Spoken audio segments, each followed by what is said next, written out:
You're listening to the Cyberwire Network, powered by N2K.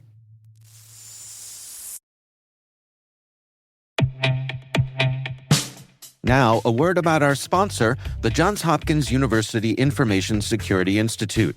The JHU-ISI is home to world-class interdisciplinary experts dedicated to developing technologies to protect the world's vast online systems and infrastructure, and working closely with U.S. government research agencies and industry partners.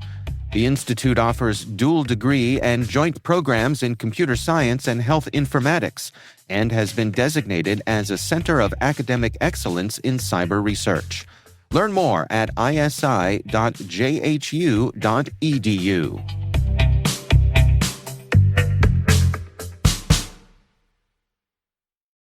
My dad works in B2B marketing. He came by my school for career day and said he was a big ROAS man. Then he told everyone how much he loved calculating his return on ad spend. My friends still laugh at me to this day.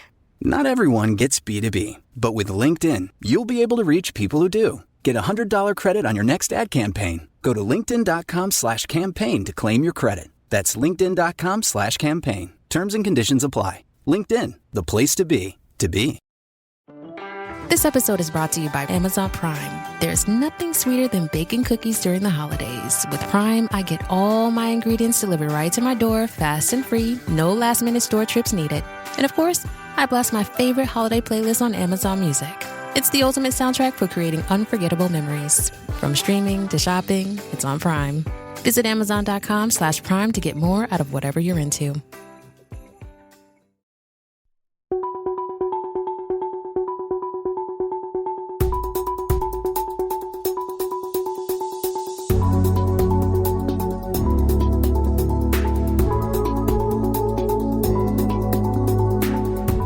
Hello, and thanks for joining us. On this N2K Cyberwire Special Edition, Dr. Bilyana Lilly, CEO, Cybersecurity Advisor, and author, speaks with N2K Cyberwire's executive editor, Brandon Karpf, about her new novel, Digital Mindhunters.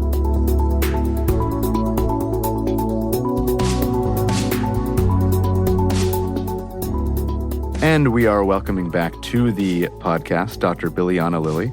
Bilyana, so great to have you back. Thank you for having me back, Brandon. I'm really glad to be here again. So today what we want to do is we want to dive in deep and spend a lot of time on your new book. This is not your first book. I believe it's your third, right? That's right.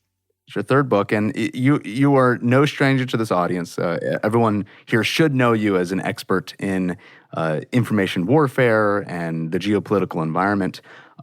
This book is a little different. It covers on those topics, but this is your first foray into novel writing. So I just want to read the description here because this book is a lot of fun. So the book title is Digital Mindhunters. So in a high-stakes game of espionage and deception, a female analyst uncovers Russia's plot to wield artificial intelligence, espionage, and disinformation as weapons of chaos against the United States. As she races against time to thwart an assassination plot, she finds herself entangled in a web of international intrigue and discovers a parallel threat from a Chinese spy network aiming to steal data, manipulate American voters, and harness technology to dismantle the very foundations of U.S. democracy. So this really does have it all. I think it covers the environment very well, especially this year, 2024. Can we start with where did this come from? Oh, that's a great first question. So many answers, Brandon. Where did it come? So throughout my career, I've been always an academic, and I always stick to fact-based research. But throughout my experiences, I tend to be extroverted, and I talk to a lot of people because I discovered that I first started as in nuclear disarmament and nuclear terrorism and missile defense. That was my focus at the United Nations in Geneva. And a lot of the treaties that I was working with, they were already well established from years before I joined the field. And there was a lot of literature to consume on the topic, and it was all already written and peer-reviewed. But when I switched to cybersecurity and information warfare, our field is so fast-paced, and it's changing and evolving all the time. And in order to be up to date on the latest developments, you have to talk to people. You can't just sit at home. You can go through blogs and communicate with a lot of experts and peers, of course, online. But speaking to people is so important. So throughout my research for my second book, Russian Information Warfare, I went to a lot of countries closer to Russia and countries in Europe, and I started talking to people. And government officials, intelligence officers, they started telling me about cases that have not been published that I started to dig into. So I realized our field is so fascinating, and we have so many creative characters, both on the villain side or the enemies or adversaries, and on the defender side. And those heroes aren't celebrated enough. So I wanted through this book to play a little bit with the information that I have, that I usually like. I create articles there's no feeling in them, no creativity, but I wanted this to be more emotional, to be more creative, and to be also a tribute to a lot of my friends in the field. So almost every character is inspired by someone I know. And if you read the book, there are some little Easter eggs throughout it that only people that would read their character would know it's them, because they're very personal. So that's also a shout out to our community. And I wanted to show how diverse and awesome it is. That makes sense to me, especially in the context of that you shared of your early career working in nuclear treaties and some of those other technological policy fields where, as you said, that there were years of negotiations, international law, treaties, agreements around those technologies. We don't have that yet in artificial intelligence or even in really cyber operations. The Talon Manual, but that's hardly would be considered an international agreement or treaty. Even in information warfare. Information warfare has existed for centuries, but there are no treaties on that. So I like your approach of how do we contend with these things where there's sure a lot of literature, but no formal documentation. And one of the ways that we can contend with that is through fiction. I agree with that. And some aspects of information warfare that I really wanted to show in the book, but not only tell people about them, I wanted to show them, is that information warfare and that type of threat targets every single individual. It's not just the decision makers. It's not just the soldiers on the battlefield. It's every single person that's a citizen of a particular country or in a particular country that becomes a target. And we don't really talk about this as much. A lot of, and for a good reason, a lot of the US constituents, they care about their backyard. They care about their community, about the topics that are directly relevant to their day-to-day lives. They don't care about whether the Russians and the Chinese are launching cyber attacks against the Pentagon. Right. But the disinformation narratives, they reach them because a lot of them, they have evolved to a point where they target the individual down to the household level. So I tried to show for a few stories of more unwitting participants. In that case, there are some more pejorative terms like useful idiots. I tend to stay away from those because at some point, I guarantee you, every single one of us has clicked on a story they shouldn't have clicked on. So I think all of us belong to that particular group. So I tried to show that as well. Like this issue affects all of us, no matter at what level of your career development you are, or whether you work for the government or the military or not. Everyone has vulnerabilities. Everyone is a target, and everyone's capable of experiencing that level of manipulation because we're all emotional, and we all have those various beliefs and wants and needs and desires, and that can be manipulated by a witting adversary. And you show that in this book. I mean, you show that very clearly, that it is more than just the decision makers. Can you maybe walk us through, in recent past, some of the stories you drew on for influence and to guide your writing? Sure. For example, I'm originally from Bulgaria, and I speak the language, which I'm glad not many people speak it, because it will be a waste of your time to study Bulgarian. Go study Mandarin or Russian, something more useful, or French. Don't study Bulgarian. But since I was born in the country and I spoke it for 19 years before I left, I speak Bulgarian. So I looked at a lot of primary sources when I started doing my research on Russian information warfare. And I've known this before. From before, I've heard rumors, and then I confirmed through actual literature that a number of Bulgarian journalists, a number of high-level politicians, influential politicians in my own home country have been influenced by Russia because they studied in Russia, because they received funding from Russia. And all of those stories show how you can have a Manchurian candidate in your own country. And you can say, hey, but Bilyana, that's like Eastern Europe. No one cares. It's so close to Russia. We're the United States of America here. We're different. Right. Yeah. Right. But over the past year, if you look at how the Russians have been behaving all across Europe, and that's not only in Bulgaria, that's in Finland, in Sweden, there are many cases where the Russians have actually sponsored individuals or worked with influencers from different countries. And there is this very interesting campaign that was revealed earlier this year that's called the Voice of Europe campaign. There is a website in the Czech Republic, in Prague, I think, that was set up supposedly to give voice to far-right politicians in Europe. And it was used to actually sponsor those politicians with Russian money to influence European politics and to propagate anti-Ukrainian views throughout Europe.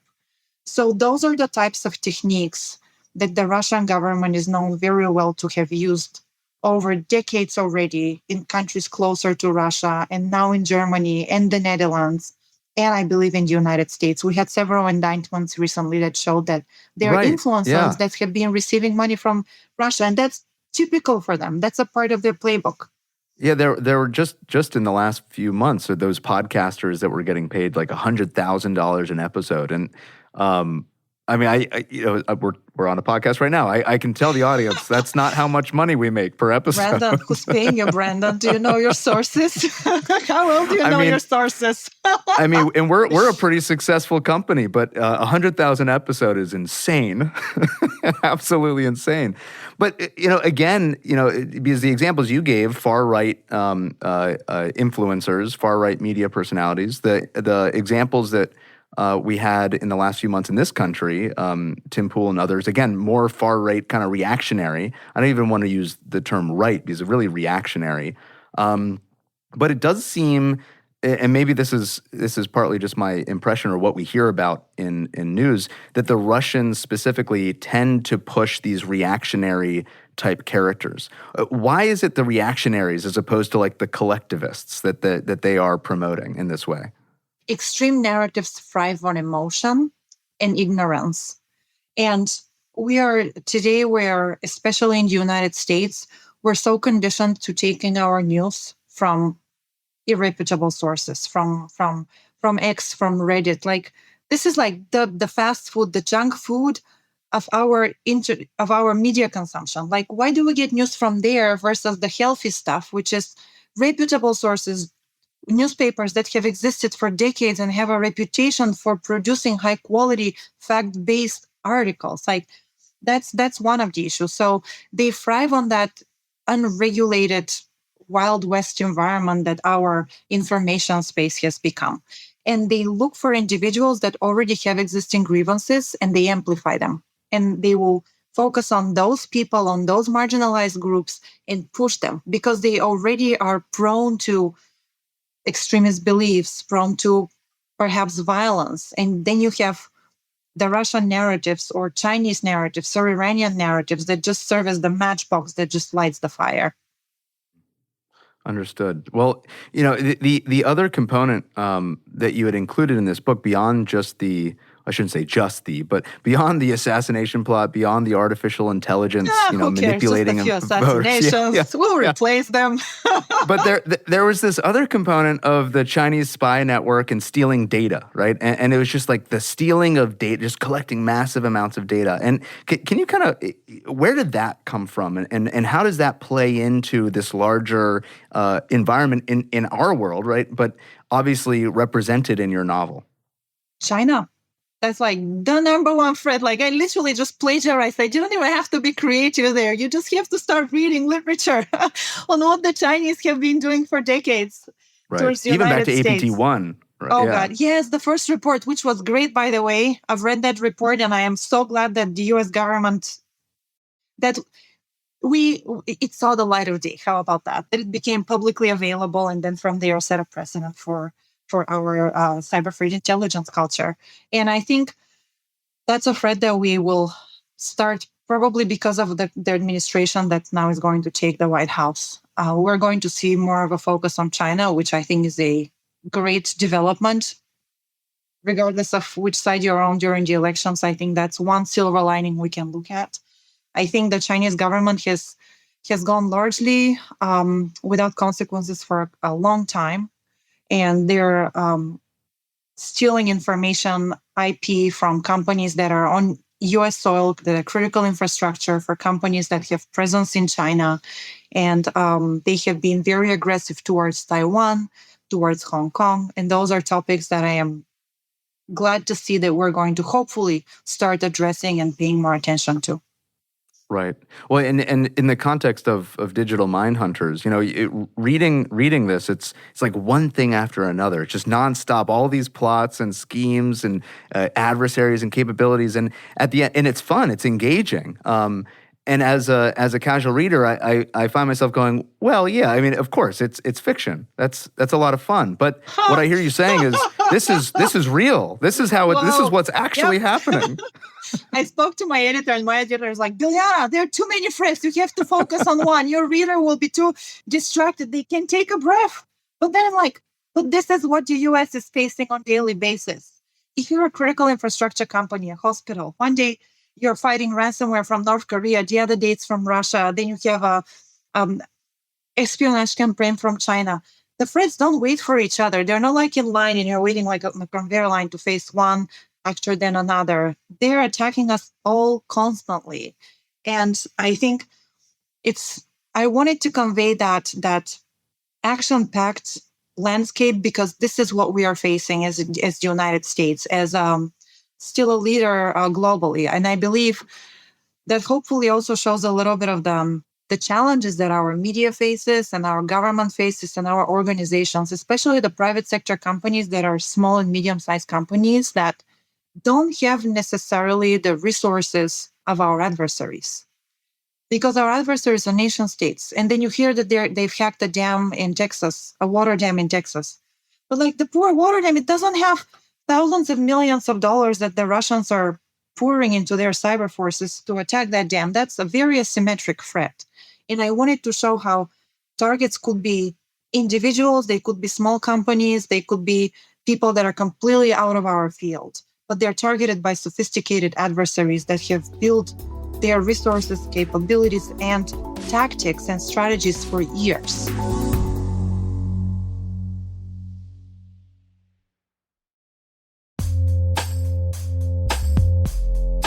And now, a word from our sponsor, KnowBe4. It's all connected, and we're not talking conspiracy theories. When it comes to InfoSec tools, effective integrations can make or break your security stack. The same should be true for security awareness training. KnowBe4, provider of the world's largest library of security awareness training, provides a way to integrate your existing security stack tools to help you strengthen your organization's security culture. KnowBe4's Security Coach uses standard APIs to quickly and easily integrate with your existing security products from vendors like Microsoft, CrowdStrike, and Cisco, 35 vendor integrations and counting. Security Coach analyzes your security stack alerts to identify events related to any risky security behavior from your users. Use this information to set up real-time coaching campaigns targeting risky users based on those events from your network, endpoint, identity, or web security vendors. Then coach your users at the moment the risky behavior occurs, with contextual security tips delivered via Microsoft Teams, Slack, or email. Learn more at knowbe4.com/securitycoach. That's knowbe4.com/securitycoach. And we thank KnowBe4 for sponsoring our show.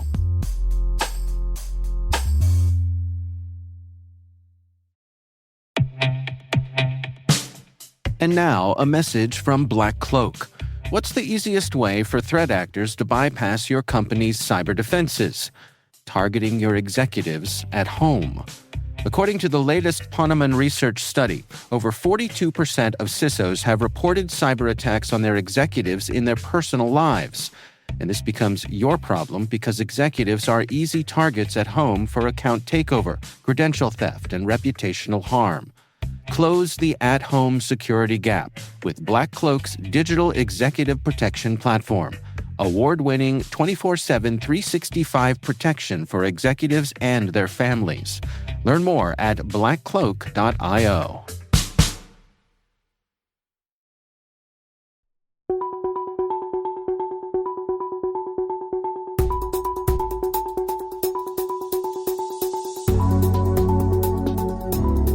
The important thing that's sticking out in my mind is, even though this is a novel, it's still very useful because it's representing very real threats in very real ways.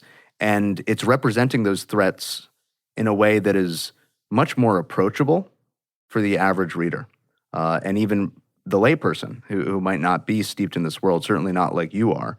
What is the ideal end state then for this book? I mean, who do you want reading this and what do you want them to take away from this? I want the people that are not listening to this podcast to read this book. I want every single person that listens to this podcast to recommend it to someone who doesn't. Okay. Hey, a Christmas present, right? I mean, coming up, yeah. Exactly. Exactly. And why? And why is that? Why is it those people? Because we focus so much on the code and not the context, but the context matters a great deal. The strategies behind these threat actors, the way their thinking is shaped, their end goals.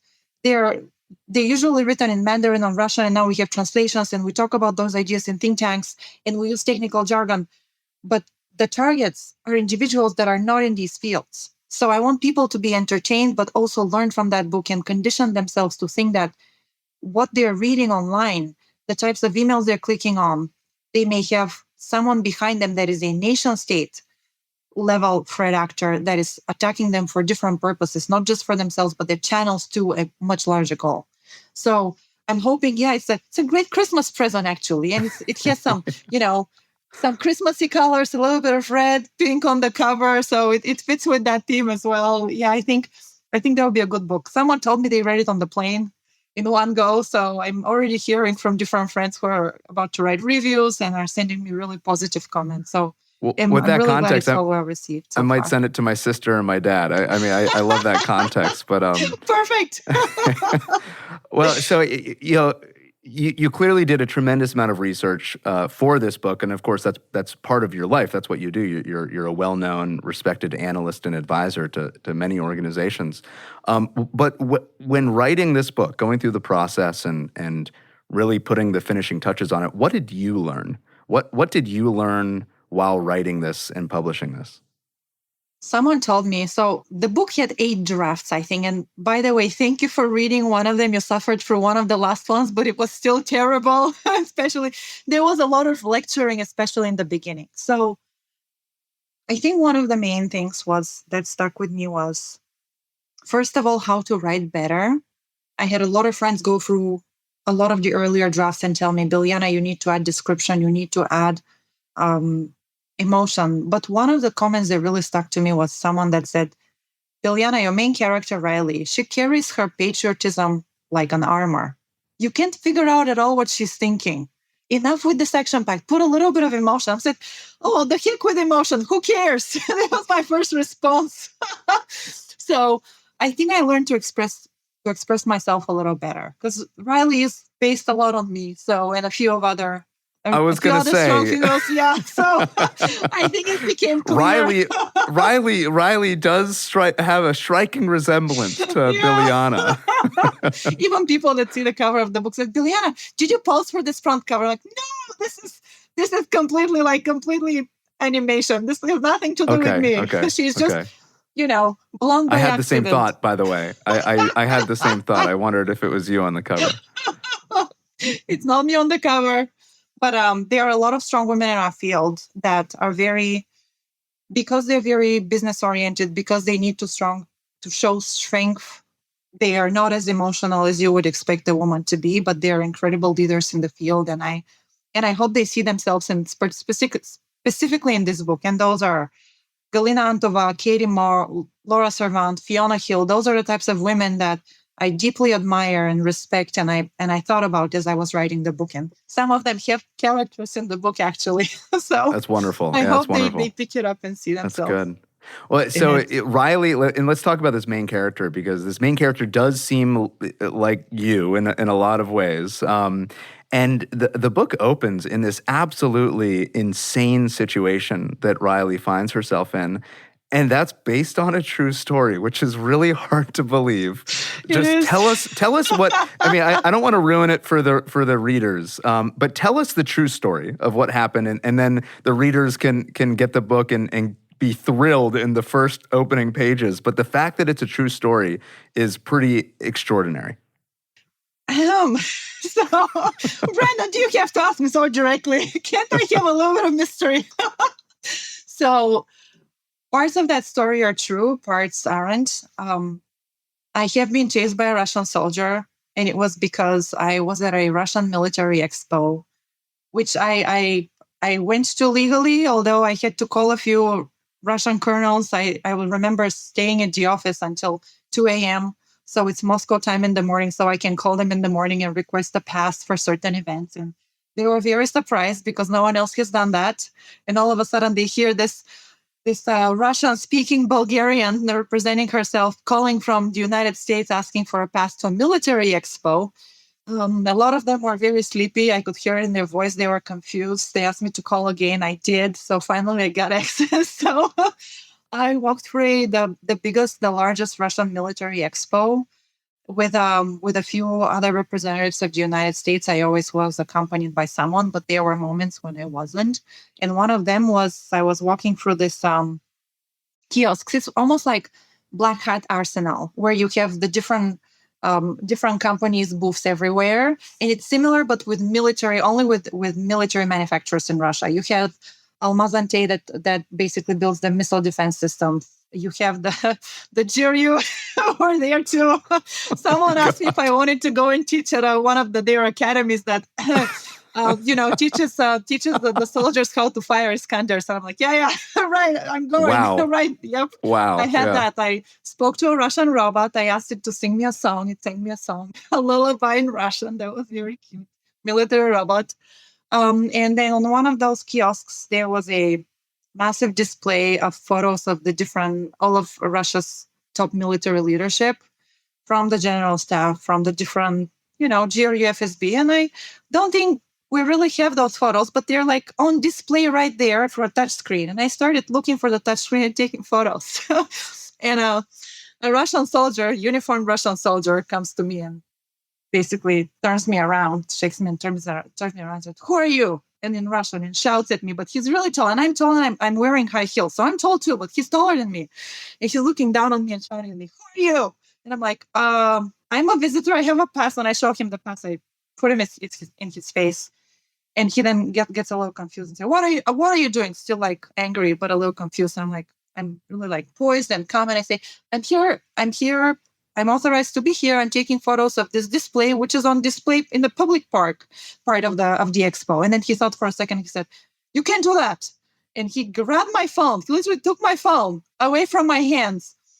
And I was shocked. And I'm looking back at him. And I'm also like completely surprised by the situation. I'm surrounded by other Russian soldiers in uniform. And I'm like, just in a split second, my defiance kicked in and said, "No." And I grabbed it and pulled it back and I ran. He ran after me and he chased me for a while.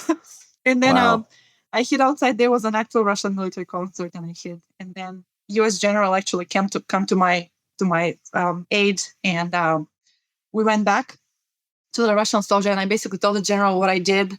And I told him, "I'm really afraid they're going to arrest me, that I've done something illegal." And he said, "No, Bilyana, you didn't do anything illegal. We're going back." I'm like, "Well, how are you going back? I don't want to go back. You're going to arrest me." He's like, No, come with me. And we went back. I'm going to keep his name private because I don't know. I haven't asked him for permission to share his identity. But we went back and he went to the soldier and said, "I want to speak to your superior." And all of a sudden, his superior shows up and they pull us in a back room, and we sit, me, the US general, then the Russian superior and the Russian soldier. And US general says, "Bilyana, translate for me." And then I'm sitting there white as a sheet, literally. I'm like, "Oh my God, we're going to get him. This is going to be an international disaster." And the general just put a few names and said, this is my colleague and you have offended her. You can't touch her or grab her phone. And I know this and this person from your ministry, and I'm going to call them and complain. At the moment I said the names, both soldiers on the other side just went Wow. like white. And the other soldier who was scaring me got up, started kissing my hand and crying. And it was the most embarrassing experience. And we went outside and I told the general who was with me, I'm so sorry. I didn't mean to disrespect him. I hope he doesn't get fired. And US General turned to me and said, Bilyana, he's not going to get fired. He's going to get a promotion because he made an American fear him, even for damn those games. So that's that story. But then there's another story where I did get into a Russian military conference that I wasn't supposed to get into, but that's all I'm going to say because I want to keep that private. But that whole part about Riley going into a Russian military conference, that is 99% true. And you very clear, those two stories you clearly put together into one here for the opening of the book. So it's very exciting. Yes. And I just you have lived quite the number of adventures in that part of the Brandon. world. Thank you. Yes. So I would love to kind of take this framing and the topics that you've incorporated into Digital Mindhunters and then bring it back to our world, what's happening now, and what you think we can see or what we will see in the next few years, right? We just had an election in this country. Obviously, a number of countries around the world have had elections. The war in Ukraine is in the middle of escalation. Just this past week, Ukraine struck into Russia using U.S. Missiles. And then actually just yesterday, Russia launched a brand new ballistic missile striking Ukraine. And of course, they had notified U.S. ahead of that strike. But clearly escalatory actions in that part of the world. Meanwhile, what's happening in China is notable as well. Their economy still seems to be struggling significantly, but at the same time, more control in the last few weeks in Hong Kong. So, from your perspective, the next 2 years, what should we expect to see, and what should our responses be as the United States? So first on Ukraine, I regret to say I think we're too late. We should have been a lot more aggressive and a lot faster with supporting Ukraine when it mattered. The war escalated. It started in 2014. We gave up Crimea. We let Ukraine deal with it. Then the Russians got emboldened. And in February 2022, they crossed the border finally with troops. And although there was a very concerted effort from the European Union, from the US, we were supportive, and that's fantastic. We finally decoupled from our energy dependent or European energy dependence with Russia. Fantastic. Finally, we've been talking about this for decades, never did it. Finally started moving in the right direction. But I think we should have been a lot more firm, a lot more, I wouldn't say aggressive, but definitely we should have sent more support to Ukraine earlier. The Ukrainians have been asking us for offensive capabilities for a long time, and we have been very slow. And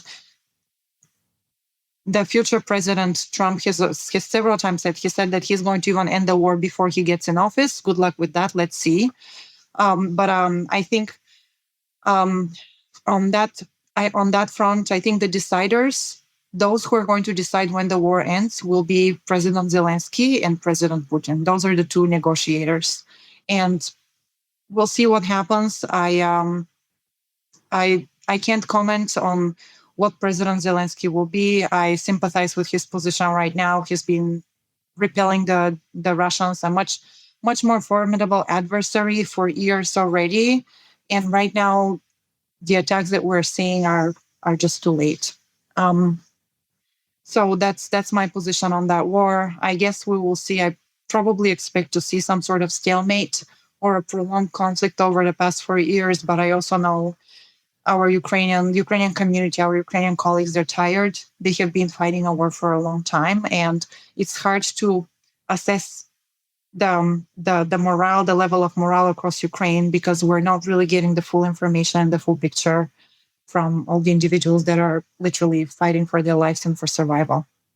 So on that front, that's what those will be my comments. With regards to cyber operations, I would expect, because of President Trump's position on China. He's announced that he's going to create tariffs against Chinese goods up to, I believe, 60%. He's going to tax them that much. Because of the trade wars that already existed in the first Trump administration and now the second, I think we're likely to see more aggressive behavior from China in cyberspace because there's nothing to really deter them. And I would expect them to try to get back at us through these methods. And because there are a lot of, I wish I spoke Mandarin and I wish my knowledge of China was as deep as my knowledge of Russia, but I'm still a student there. I'm still learning. But from what I'm understanding is that the Chinese government has a clear position that they want to isolate and assimilate or unify with Taiwan at some point, and that period may be coming close. Probably it will be in the period of the next 10, 15 years. And if that in that case, we have seen China prepositioning malware in our military networks. We heard some great assessments on exactly why this is dangerous recently at the Data Tribe Summit that we both attended.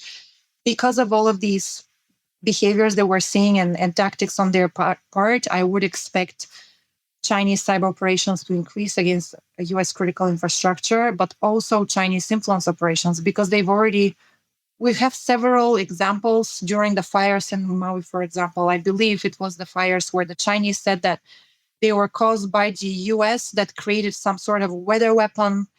And then they were also trying to influence the election, but at more the congressional level this year. So they are involved in trying to influence us at different levels. And if we also examine how the Chinese government tried to interfere with the Taiwanese elections, the influence operations against that, how they've been launching cyber attacks against Taiwanese financial institutions, I think these are all blueprints that they could also use against us. So I think in the next years, and so this is on China and Russia, I tend to think if President Putin gets what he wants and we have certain end of the war in Ukraine, then perhaps cyber operations against the United States aren't going to be as prevalent from Russia. But I don't bet on that, because then the Russian government will still have perhaps some of its resources free to continue to target us. So I don't really know what exactly President Putin will decide there, because ransomware threat actors could say, okay, let's go back to target the United States, hospitals again, try to siphon money from there. But maybe there will be some sort of deal with the US because of our leadership, and maybe they will reach some agreement that will result in a reduced number of cyber operations or reduced volume of cyber operations against the US. But I'm not willing to bet on that. I think what we have seen in Europe lately suggests to me that the Russians and the Chinese will continue to try to influence us through influence operations, specifically disinformation, and through sponsoring influencers or politicians, because that has proven to be a successful tactic in other places. And we already had indications that that's been happening in the US already. Okay. Well, bringing it to your writing then, I mean, what is the next book? I mean, is the next one centered around China and their entry into influence operations? It does seem a little new for China. I mean, this is something that Russia all the way back into the USSR was well known to do. Not a normal activity for China outside of China itself. Of course, internal to China, very focused on the psychological operations, but external to China, a little less so. But to your point, we see them starting to increase that op-tempo, increase the maturity of those operations. Is that potentially the subject of the next book? I mean, where's your head in that respect? Brendan, can I enjoy my moment of freedom and glory here before I more start content again? We need more. We need more. What does Riley do next? That's a great question. I thought I have a few ideas. So one is Israel-Palestine. I think that conflict is terrible, and it's biblical. It's biblical, but also it is so. The killing of civilians is terrible. It's indiscriminatory. It's affecting other nations in the region. But I've never really touched on that topic. I've obviously learned about Israel and Palestine for years. When I was in Geneva, this was a topic that was always discussed, and the close relationship between Israel and the United States is well known. So that conflict for me is, we should reach a stalemate there. We should reach an agreement. We should figure out a solution that doesn't involve killing of children and civilians. That should stop. But I don't know what angle I would take there. The other option is, of course, China. And I think that's probably more likely, as you pointed out, because I already have Chinese threat actors and a spy, spoiler alert, in the book. And I know more about the Chinese than I know about the Israelis. And if I write something, I want to write it from experience. And I actually wanted to visit Palestine earlier this year, but I don't think that's going to happen for a while. Yeah, so not right now. Not right now. But I want to visit Taiwan. I think while there's still chance to do it. And I think something I really want to highlight is, and I allude to it in this book, but I don't think I do it. I emphasize on it enough. How that the years of preparation and the meticulous focus on a campaign that the Russians and the Chinese both have. Usually in the US, we think in 4-year terms, because then the administration is likely to change and when there will be new policies and all that. But our adversaries, or specifically dictatorial regimes, when you look at for how long their leaders have been in power, it's decades, it's not 4 years. They have long-term goals, and they outlast our administrations. So spies or individuals that have been positioned in certain levels of our government or private sector, they stay there for decades. And I know it's similar on the US side, but it's more, they are administrations that affect decisions and policies. In Russia, on the side of the Russians, the Chinese, the Iranians, it's a more long-term strategy. And I want to show how those long-term strategies take fruit and how hard it is to identify them and eradicate them because of how for how long they have been designed and how well they've been integrated in our systems. So insider threat, for example, that's a big deal to me. And I think, and to a lot of individuals and a lot of companies, and we have many cases with some of our largest and most powerful and influential technology companies. You have those individuals literally working in those companies. So maybe I'll do something with that. I haven't decided yet, but it will still be action-packed. Maybe there will be more than one villain. Maybe I'll bring Israel and Palestine and China into the mix. Fantastic. Well, I have thoughts, so we'll talk offline. I don't want to. I'd love to hear them. I'll share. I think there's some the long view. There's some very cool things that you can do thinking about how that long view affects the course of history. And I like the dichotomy between our, in the Western world, relatively short view with the long view of those other cultures. Well, I want to finish here with the last sentence in the introduction, which is, in a world where lies are a weapon and trust is a luxury, Riley must navigate the treacherous worlds of arms dealers, hackers, and spies to protect her country. And to me, that last line, protect her country, navigating this dark world, protect her country, is something that you also seem very focused on doing. So, thank you for bringing this book to the community. The book is Digital Mindhunters. Your goal is to protect your country, and we really appreciate it. So, again, thank you for sharing it with us, Bilyana. Thank you so much. And that's Dr. Bilyana Lilly. The book is Digital Mindhunters. We will, of course, have a link in the show notes. It will make a great Christmas gift, so think about that for your families. We'll have you back on soon, Bilyana. Thank you, Brandon.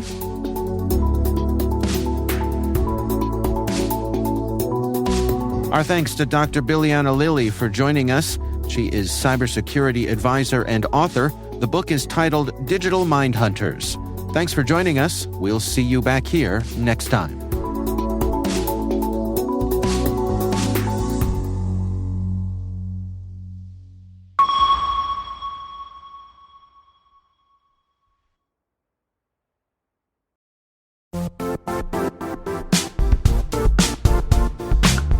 Hey everybody, Dave here. I want to talk about our sponsor, LegalZoom. I started my first business back in the early 90s, and what I would have done to have been able to have the services of an organization like LegalZoom back then. just getting all of those business ducks in a row, all of that technical stuff, the legal stuff, the registrations of the business, the taxes, all of those things that you need to go through when you're starting a business, the hard stuff, the stuff that sucks up your time when you just want to get that business launched and out there. Well, LegalZoom has everything you need to launch, run, and protect your business all in one place. And they save you from wasting hours making sense of all that legal stuff. Launch, run, and protect your business to make it official today at LegalZoom.com. You can use promo code CYBER10 to get 10% off any LegalZoom business information product, excluding subscriptions and renewals. That expires at the end of this year. Get everything you need from setup to success at LegalZoom.com and use promo code CYBER10. That's LegalZoom.com and promo code CYBER10. LegalZoom provides access to independent attorneys and self-service tools. LegalZoom is not a law firm and does not provide legal advice except where authorized through its subsidiary law firm, LZ Legal Services, LLC.